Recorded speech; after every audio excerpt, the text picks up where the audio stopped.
across someone that is unresponsive on the floor, okay, or wherever they may be, there's a certain thing in certain order that we want you to do. So the first thing is to make sure that you're nice and safe, okay, so we say check for danger. And that's just basically making sure that you're not going to go over and become a patient yourself, there's no glass on the floor, knives, anything like that. So you go across to your patient and you're going to check a response. So we use an acronym called Doctors ABC. So D stands for danger, R is for response, and to gain a response from someone, you give them a shake, hello, hello, can you hear me? And shout nice and loudly in both ears in case they are deaf or drunk or sleeping or whatever, okay? So good shake, good shout, see if they're going to respond to you. Next thing we want is to shout for help. Now, in the research guidelines, we've actually got away from the S, shout for help, but for children it's really important because obviously they need to go and get an adult to be able to help them do the next bit, probably. So shouting for help could be just calling 999, it could be going to get some other help, whatever help you may think. And for a child, it might be their teacher. Next, we want to open their airway, so we're on the A of Doctors ABC. And to open someone's airway, you use both your hands, one hand underneath the chin, one hand on the forehead, and you tilt the head back, and that just opens up the airway. Next, we want to check for breathing. This is probably the most important part and the bit that I would spend the most time on. But you check for breathing for 10 seconds, very important, but no longer than 10 seconds. So you're checking to see if the chest is going up and down, to whether you can hear the breathing and whether you can feel the breathing. So it's look, listen and feel for breathing for 10 seconds. And you've got to get nice and close to them, look down the chest, and again, listen and feel for 10 seconds.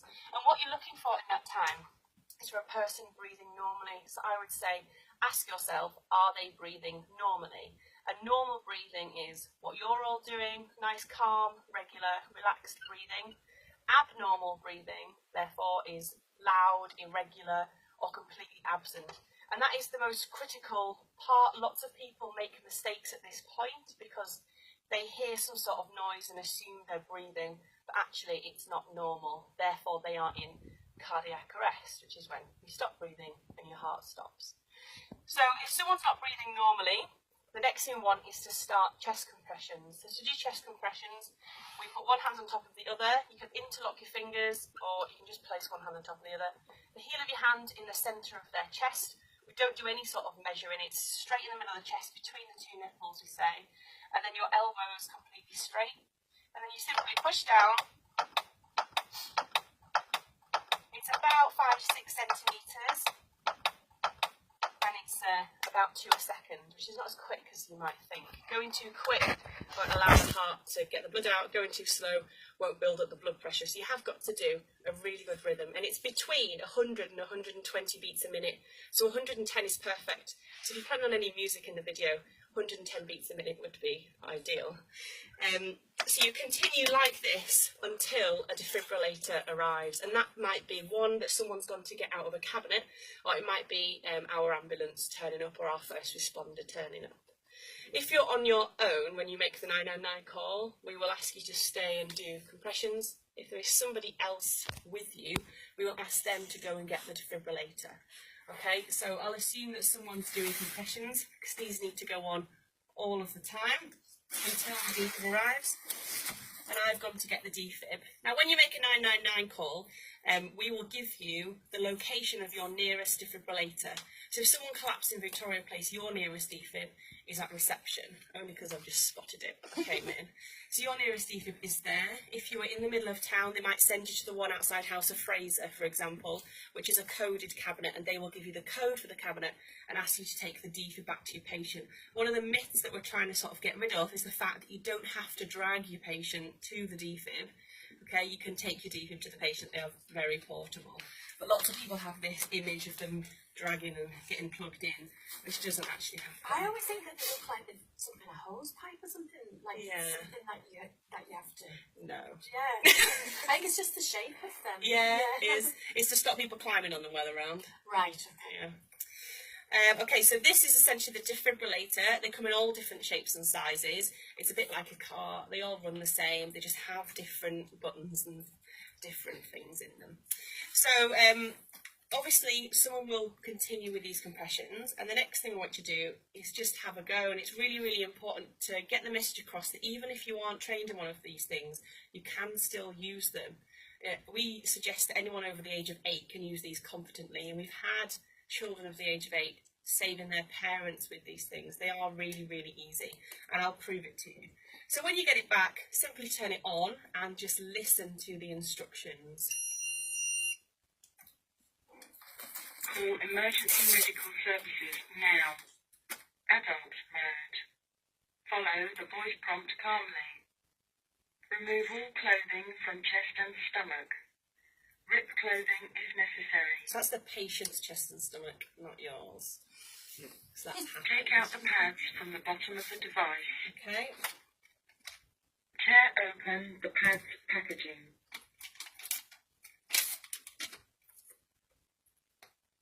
Look closely at the picture on each You see pad. there's a number and a Peel picture. off the pad labelled 1 and stick to the bare skin of the patient, exactly as shown in the picture. Remember, there's still someone doing compressions at Peel this off point. the pad labelled 2 and stick to the bare skin of the patient, exactly as shown in the picture. That's number 2. Press the pads firmly to the bare skin of the So as patient. soon as they're on, Do not touch the patient. Analysing heart rhythm. tell you not to touch. It's analysing to see whether the person needs a shock or not. I'll explain Shock about that. advised. Stand clear. Don't touch. Press the Shock button.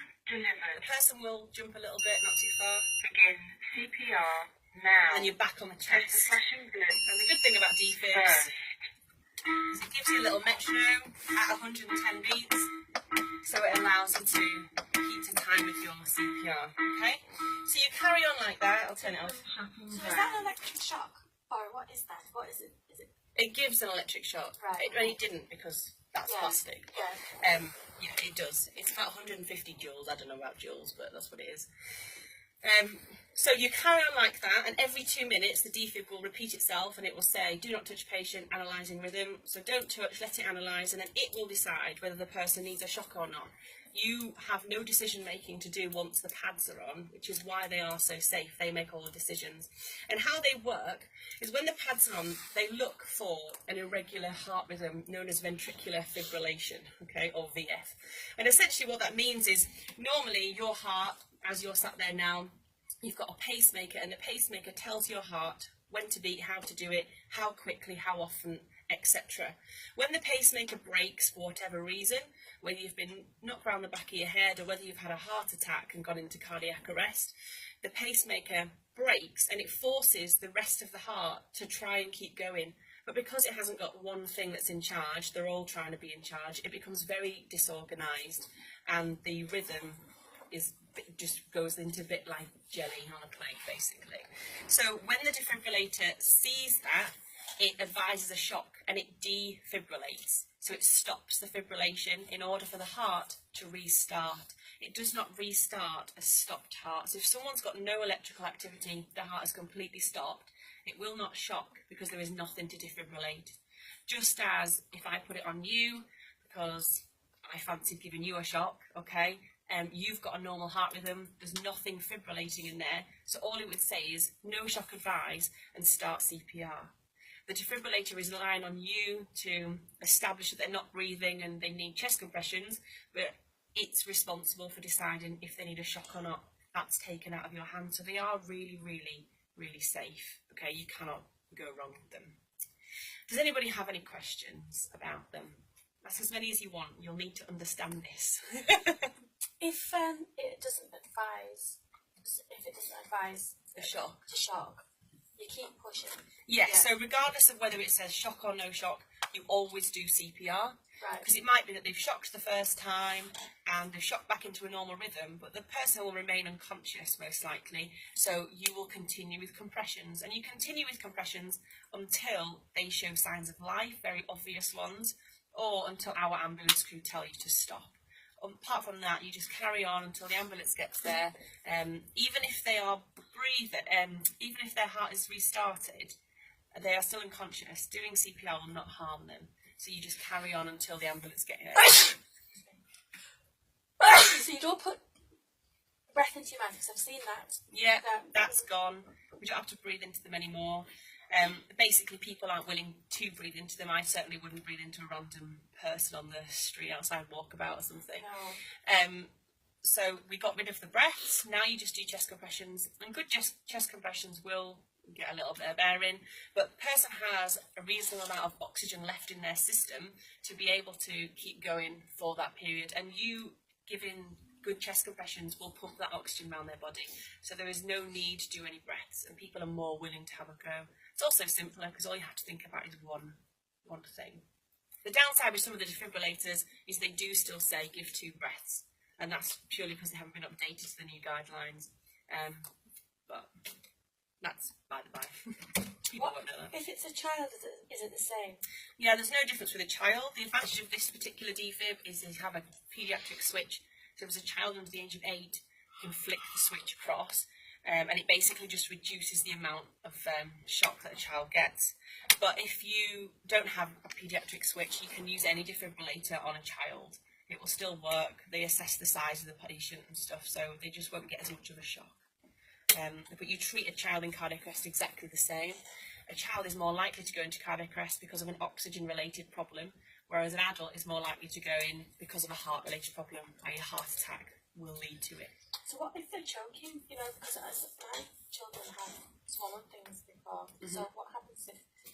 Well, I mean, if they've got unconscious lack of oxygen because they've got something in their throat. Yeah, you treat them exactly the same. Okay. And regardless of how they've got into this situation, for a member of the public, you treat them exactly the same. Great. We will treat them differently, but you will treat them exactly the same. Especially for the likes of a video, to make it simple. Anyone that's not breathing gets compressions, basically, and a defibrillator. Any questions? Is it all in there? How do you think we need to break it down? Did I miss something? Because I was trying to write down all that kind of like... Danger response. Danger response. Yeah. So it's doctors ABC, so it's danger response, shout for help, and then airway, breathing, circulation, or chest compressions. Right, breathing normally, is that right? Airway, Yeah. breathing.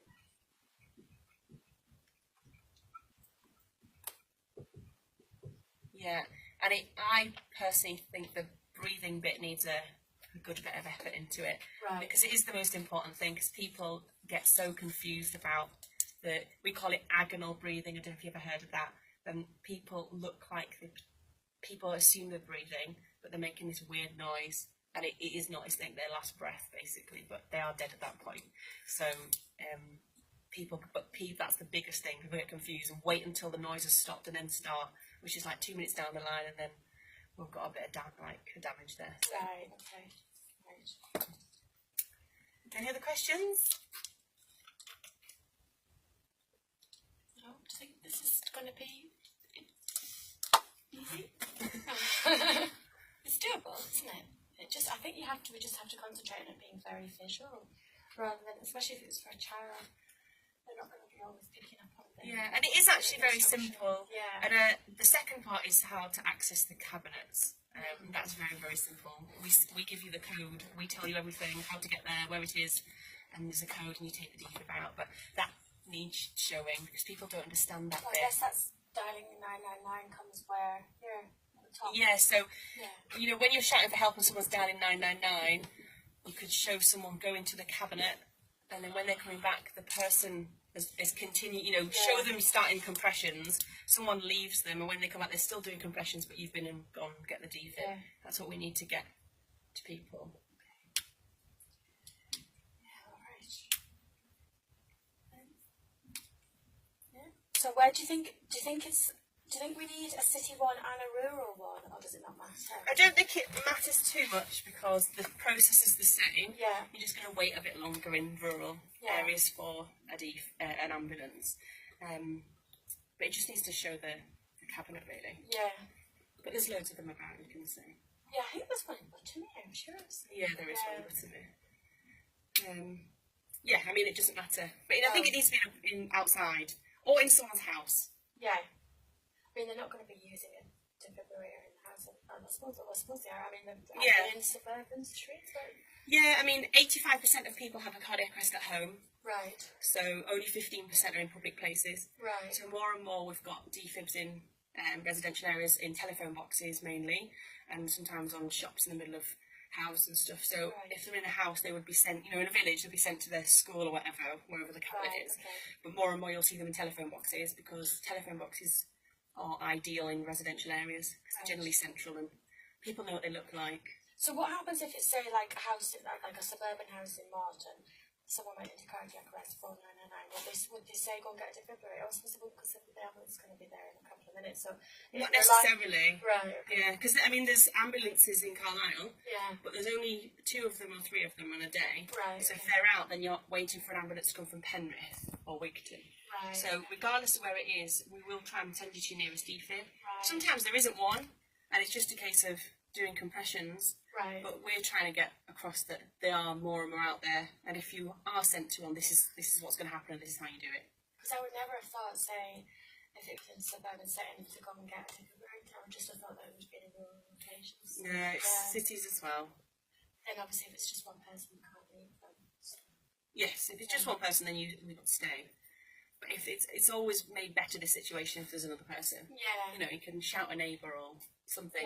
Yeah. Shout for help could be shouting out the window for someone to help you. All right. Okay. Do you think this is manageable then? I think it is.